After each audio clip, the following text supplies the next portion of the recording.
Good morning. It is Friday, July 10th, and we are starting in on a new devotional series that will explore the first 6 chapters of the Old Testament book of Nehemiah. Today, we're reading chapter 1 in its entirety. Now, knowing a little background will be really helpful in understanding these chapters. Many generations before these scenes, the people of Israel had largely stopped trusting God. They were trying to manage their own affairs. God was being worshipped, but more as a traditional cultural thing than a genuine commitment to a relationship with God. And without God's protection and wisdom, the Babylonian Empire invaded Israel in the year 586 BC.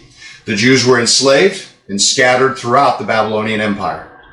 About 50 years later, though, the Babylonian Empire was invaded by the Persians, and the new king was much more sympathetic to the Jews. And in fact, he allowed them to return to their ancestral homelands, namely returning to Jerusalem. Now, Jerusalem had been entirely destroyed, so the first task was to rebuild the temple, the spiritual center of the Jewish faith. And that work is described in the book of Ezra, which is immediately before Nehemiah.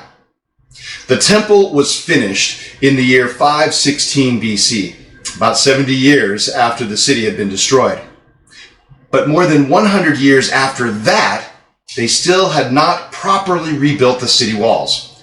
This meant that the poorly built walls were regularly compromised and the people attacked by neighboring tribes.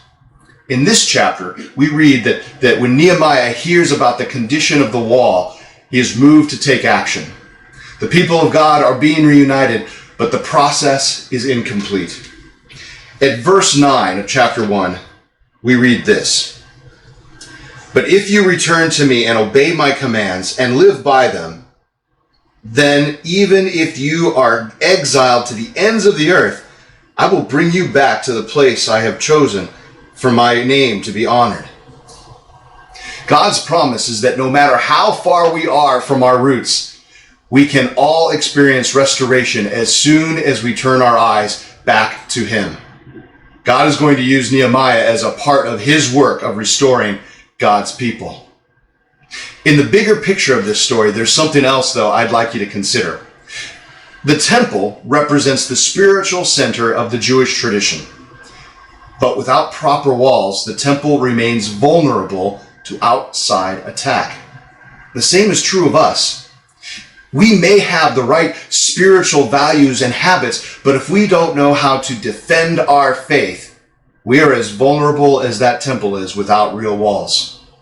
And so may that be a part of our prayers. Not merely that we experience and love Jesus Christ and share that love with others, but that we are prepared to make a defense for the hope that is within us. Have a great day, everyone.